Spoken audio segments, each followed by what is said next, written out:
ದಚ್ಚು ದಿವಾಕರ್ 1.5 ಕೋಟಿ ಫಾಲೋವರ್ಸ್ ಅವನಿಗೆ. ಕೈ ಹೊಡೆಯೋದು ನಮ್ಮ ಬಗ್ಗೆ ತಪ್ಪು ತಿಳ್ಕೊಂಡಿರ್ತೀರಾ? ಕಾಲಿಗೆ ಬೇಕಾದ್ರೂ ಬೀಳ್ತೀನಿ. ನಮ್ಗೇನು ಬೇಡ. ಈಗ ನಮ್ಮಂತ ತಂದೆ ತಾಯಿಯವರು ಹುಟ್ಟಿಸಿದ ಮಕ್ಕಳೇ ಅವರು ನನ್ನ ಮನೆ ಮಕ್ಕಳಯ್ಯ. ಶಿವಲೀಲಾ ಅನ್ನೋದು ಒಂದು ಪುಟ್ಟ ಮಗು ಬಾಯಲ್ಲಿ ಬರ್ತೈತೆ, ರೋಡ್ಗೆ ಹೋದ್ರೆ ಮಗು ಕೇಳ್ತೆ ನೀವು ಶಿವಲೀಲಾದವರು ಅಂತ ಅಮ್ಮನ ತೋರಿಸ್ಕೇತಾರೆ. ಪದ್ಮಶ್ರೀ ತಗೊಂಡಿದ್ದೀನಿ. ಪದ್ಮಶ್ರೀ ತಗೊಂಡ್ರೆ ಮಂಜಮ್ಮ ಪದ್ಮಶ್ರೀ ಮಂಜಮ್ಮ ಅಂತ ಇಲ್ಲ ನನಗೆ. ಅಮ್ಮ ಶಿವಲೀಲದೆಲ್ಲ ಇದ್ದೀರಲ್ಲ, ಅಮ್ಮ ಶಿವಲೀಲದಿರ. ಅವನು ದಚ್ಚು ದಿವಾಕರ್ 1.5 ಕೋಟಿ ಫಾಲೋವರ್ಸ್ ಅವನಿಗೆ. ಅವನನ್ನ ರೀಲ್ಸ್ ಮಾಡ್ತಾನೆ ಅಂತ ಅಂತಾನೆ ಇಲ್ಲ. ಅಣ್ಣ ಶಿವಲೀಲದಲ್ಲಿ ಇದ್ದೀರಲ್ಲ, ಶಿವಲೀಲದ ಅಷ್ಟು ಪ್ರಚಾರ ಆಗಿದೆ. ಶಿವಲೀಲಾ ಅಷ್ಟು ಪ್ರಚಾರ ಥಿಯೇಟರ್ಗೋಸ್ಕರ ನಮ್ಗೇನು ಬೇಡ. ಈಗ ಮಂಗಳಮುಖಿಗೆ ಅದು ಮಾಡ್ತೀವಿ ಇದು ಮಾಡ್ತೀವಿ ಏನೇನೋ ಮಾಡ್ತೀನಿ ಅಂತ ಸಮುದಾಯ ಸರ್ಕಾರ ಒಪ್ಕೊಂಡಿದೆ. ಅದೆಲ್ಲ ಏನು ಬೇಡ. ನಾವು ಒಂದೇ ಒಂದು ಕೇಳ್ಕೊಳ್ಳೋದು ಪ್ರೀತಿಯಿಂದ ನಮಗೆ ಥಿಯೇಟ್ರ್ ಕೊಡಿ. ಇಡೀ 6 ಕೋಟಿ ಕರ್ನಾಟಕದಲ್ಲಿರೋ 6 ಕೋಟಿ ಜನ ಇದನ್ನು ಅಕ್ಸೆಪ್ಟ್ ಮಾಡೇ ಮಾಡ್ತಾರೆ. ನಮಗೆ ಥಿಯೇಟ್ರ್ ಕೊಡಿ, ನಮಗೆ ಥಿಯೇಟ್ರ್ ಕೊಡಿ, ಥಿಯೇಟ್ರ್ ಕೊಡಿ, ಇನ್ನೇನು ಬೇಡ ಸ್ವಾಮಿ. ನಮ್ಗೆ ಥಿಯೇಟ್ರ್ ಕೊಡಿ, ಕಷ್ಟಪಟ್ಟಿದ್ದೀವಿ, ನಾವು ಫಿಲಂ ತೆಗೆದಿದ್ದೀವಿ, ದಯವಿಟ್ಟು ಥಿಯೇಟ್ರ್ ಕೊಡ್ತೀವಿ. ಯಾವ ನ್ಯಾಯನೂ ಸಿಕ್ಕಿಲ್ಲ. ಏನಂದ್ರೆ ಬೇರೆ ಗಂಡ್ಮಕ್ಳು ಹೆಣ್ಮಕ್ಳು ಇವರೇ ಸಾಧನೆ ಮಾಡ್ಬೇಕಾ? ನಮ್ಮಂತ ಮಂಗಳಮುಖಿಯರು ಸಾಧನೆ ಮಾಡಬಾರ್ದಾ? ನಮಗೆ ಓದು ಬರಹ ಇಲ್ಲ. ಚಿಕ್ಕ ವಯಸ್ಸಲ್ಲಿ ಓದಬೇಕು ಅಂದರೆ ಸ್ಕೂಲಲ್ಲಿ ಅವಮಾನ, ಓದಕ್ಕೆ ಭಯ ಪಟ್ಕೊಂಡು ಮನೆಗೆ ಓಡಿ ಬರ್ತೀವಿ. ಏನೋ ಒಂದು ಕೆಲಸ ಮಾಡೋಣ ಅಂದರೆ ಅಲ್ಲೂ ಅವಮಾನ, ಅಲ್ಲಿಂದನೂ ಓಡಿ ಬರ್ತೀವಿ. ಕೊನೆಗೂ ನಮ್ಮ ಪರಿಸ್ಥಿತಿ ಕೈ ಹೊಡೆಯೋದು. ಇದನ್ನು ಬಿಟ್ಟರೆ ನಮ್ಮ ಬದುಕಿಲ್ಲ. ಅದನ್ನೂ ಬದುಕಕ್ಕೆ ಬಿಡಲ್ಲ. ಏನಾನ ಒಂದು ಹೇಳ್ತೀರಾ, ಏನಾನ ಒಂದು ಮಾಡ್ತೀರಾ, ಒಂದು 10 ರೂಪಾಯಿ ಕೊಡೋಕ್ಕೂ ನಿಮ್ಮ ಹತ್ರ 10 ಮಾತು ಕೇಳಿಕೊಂಡು ಅದನ್ನು ಕೈಯಲ್ಲಿ ಇಟ್ಕೊಂಡು ಹತ್ಕೊಂಡು ಮನೆಗೆ ಬಂದು ಸೇರ್ತೀವಿ.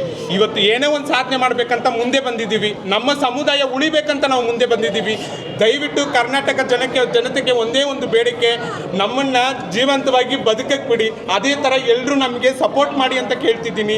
ನಮಗೆ ಥಿಯೇಟ್ರ್ಗಳು ಕೊಡಿ, ನಿಮ್ಮ ಕೈಗಳು ಮುಗಿತೀನಿ, ಬೇಕಾದ್ರೆ ನಿಮ್ಮ ಕಾಲಿಗೆ ಬೇಕಾದ್ರೂ ಬೀಳ್ತೀನಿ. ದಯವಿಟ್ಟು ನಮಗೆ ಥಿಯೇಟ್ರ್ ಕೊಡಿ. ಎಲ್ರಿಗೂ ನಮಸ್ತೆ. ಇಡೀ ಕರ್ನಾಟಕದ ಜನತೆಗೆ ಕೇಳೋದು ಒಂದೇ, ನಮ್ಗಳನ್ನ ಏನಂತ ತಿಳ್ಕೊಂಡಿದ್ದೀರಲ್ಲ ಅದನ್ನು ಹಂಗೆ ಎಲ್ಲೆಲ್ಲೋ ಕೂತ್ಕೊಂಡು ಕಮೆಂಟ್ ಮಾಡ್ತೀರಾ, ಏನೇನೋ ನಮ್ಮ ಬಗ್ಗೆ ತಪ್ಪು ತಿಳ್ಕೊಂಡಿರ್ತೀರಾ. ಹಾಗೆ ಮಾಧ್ಯಮದವ್ರಿಗೂ ಹೇಳೋದು ಒಂದೇನೇ, ಏನೋ ಹೇಳ್ತಾರೆ ಇದು ಮಾಡ್ತಾರೆ ಅಂತ ಎಲ್ಲ ತಿಳ್ಕೊಂಡು ಮಾತಾಡಿರ್ತೀರಾ, ಇದು ಮಾಡಿರ್ತೀರಾ. ಬಟ್ ಅಂದರೆ ಇಲ್ಲಿ ಬಂದು ನೋಡಿ, ನೀವು ಸಮೇತ ನೋಡಿ, ಆಮೇಲೆ ನಿಮ್ಮ ಅಭಿಪ್ರಾಯಗಳನ್ನೆಲ್ಲ ತಿಳಿಸಿ ಹೇಳಿ. ಎಲ್ಲರೂ ದಯವಿಟ್ಟು ನಮ್ಮ ಫಿಲಮ್ಗೆ ಸಪೋರ್ಟ್ ಮಾಡಬೇಕು ಅಂತ ನಾವೆಲ್ಲರೂ ನಮ್ಮ ಮಂಗಳಮುಖಿ ಸಮುದಾಯದಿಂದ ಎಲ್ಲರೂ ಕೈ ಮುಗಿದು ಕೇಳ್ಕೊತಿದ್ದೀವಿ. ದಯವಿಟ್ಟು ನಮ್ಮ ಸಿನಿಮಾನ ನೋಡಿ ನಮ್ಗೆ ಆದಷ್ಟು ಸಪೋರ್ಟ್ ಮಾಡಿ, ಥಿಯೇಟರ್ಸ್ ಕೊಡಿ. ಥಿಯೇಟರ್ಸ್ ಇಲ್ದಿರ ಎಷ್ಟು ಕಡೆಯಿಂದ ಪ್ರಾಬ್ಲಮ್ಸ್ ಆಗ್ತಾ ಇದೆ ನಮಗೆ. ದಯವಿಟ್ಟು ನಮ್ಮ ಸಿನಿಮಾನ ನೋಡಿ ಅಂತ ಎಲ್ಲರೂ ಕೇಳ್ಕೊತಾ ಇದ್ದೀವಿ. ನಮ್ಮಂಥ ತಂದೆ ತಾಯಿಯವರು ಹುಟ್ಟಿಸಿದ ಮಕ್ಕಳೇ ಅವರು, ಹೌದಲ್ವಾ? ಆದ್ದರಿಂದ ಈ ಪಿಕ್ಚರನ್ನು ನಾನು ಸರ್ಕಾರದಲ್ಲಿ ನಾನು ಕೂಡ ಬರಿತೇನೆ ಮುಖ್ಯಮಂತ್ರಿಗೆ. ಖಂಡಿತ ಈ ಪಿಕ್ಚರನ್ನು, ಯಾಕೆಂದರೆ ಇವರು ಥಿಯೇಟರ್ ಸಿಕ್ಕಲಿಲ್ಲ ಅಂತ ಒದ್ದಾಡ್ತಾರೆ. ಥಿಯೇಟರ್ ಸಿಕ್ಕಿದ್ರೆ ಥಿಯೇಟರ್ನಲ್ಲಿ ಪಿಕ್ಚರ್ ನೋಡಲಿಕ್ಕೆ ಜನರಿಗೆ ಈಗ ಕುಣಿತ ಗಣಿತ ಎಲ್ಲ ಬೇಕು, ಅರ್ಥ ಆಯ್ತಲ್ಲ? ಅದಕ್ಕೋಸ್ಕರ ಕಂಪಲ್ಸರಿಯಾಗಿ ಶಾಲೆಯಲ್ಲಿ ನಾವು ಸಣ್ಣ ಇರುವಾಗ ನಮಗೆ ಇಂಥ ಚಿತ್ರಗಳನ್ನು ಸಮಾಜದಲ್ಲಿ ತೋರಿಸ್ತಾ ಇದ್ರು. ನಮ್ಮ ಕಾಲೇಜ್ ಸ್ಟೂಡೆಂಟ್ ಯಾರೆಲ್ಲ ಓದ್ತಾರೆ, ಮುಂದಿನ ಸಮಾಜದ ನಮ್ಮ ಪೀಳಿಗೆಗೆ ಈ ಸಿನಿಮಾವನ್ನು ತೋರಿಸುವಂಥ ವ್ಯವಸ್ಥೆ ಆಗಬೇಕು. ಈ ಸಿನಿಮಾಕ್ಕೆ ಸಬ್ಸಿಡಿ ಕೊಡಬೇಕು, ಈ ಸಿನಿಮಾಕ್ಕೆ ಮನೋರಂಜನೆಯ ಟ್ಯಾಕ್ಸನ್ನು ತೆಗೆದು ಹಾಕಬೇಕು. ಇದೆಲ್ಲ ವ್ಯವಸ್ಥೆ ಮಾಡಿ ಬರೀ ಸಿನಿಮಾ, ನಾವು ಇವರ ಕಲಾವಿದರ ಬಗ್ಗೆ ನಾನು 2 ಮಾತಿಲ್ಲ, ತುಂಬ ಚೆನ್ನಾಗಿ ಮಾಡಿದ್ದಾರೆ. ಅವರ ಕಲ್ಪನೆ ಇರೋದು ನಾವೇನೋ ಬದುಕಿದ್ದೇವೆ, ನನ್ನ ಮುಂದಿನ ಪೀಳಿಗೆ, ನನ್ನ ಮುಂದಿನ ಮಂಗಳಮುಖಿಯರ ಬದುಕು ಚೆನ್ನಾಗಿರಬೇಕು ಎಂದು ಕಲ್ಪನೆಯೊಂದಿಗೆ ಯಾವುದೋ ವಿಚಾರಕ್ಕೆ ಎಷ್ಟು ಒಳ್ಳೆಯದಾಗಿ ತೆಗೆದಿದ್ದಾರೆ. ಒಳ್ಳೆ ವಿಚಾರವನ್ನು ಇಟ್ಕೊಂಡು ಸಮಾಜಕ್ಕೆ ದೋಷಣೆ ಮಾಡದೆ ಅವರ ನೋವನ್ನು ನಮ್ಮ ಮುಂದೆ ತೆರೆದಿಟ್ಟಿದ್ದಾರೆ, ಈ ಸಮಾಜದ ಮುಂದೆ. ಅದಕ್ಕೋಸ್ಕರ ಅವರಿಗೆ ನ್ಯಾಯ ಸಿಗಬೇಕಾದ್ರೆ ಈ ಸಿನಿಮಾವನ್ನು ಥಿಯೇಟರ್ಗೆ ಬಂದು ನೋಡುವ ಜನರು ಬಹಳ ಮುಖ್ಯವಾಗಿರ್ತಾರೆ. ಆ ಜನರನ್ನು ತರಿಸುವಂಥ ಕೆಲಸ ಆಗಬೇಕು.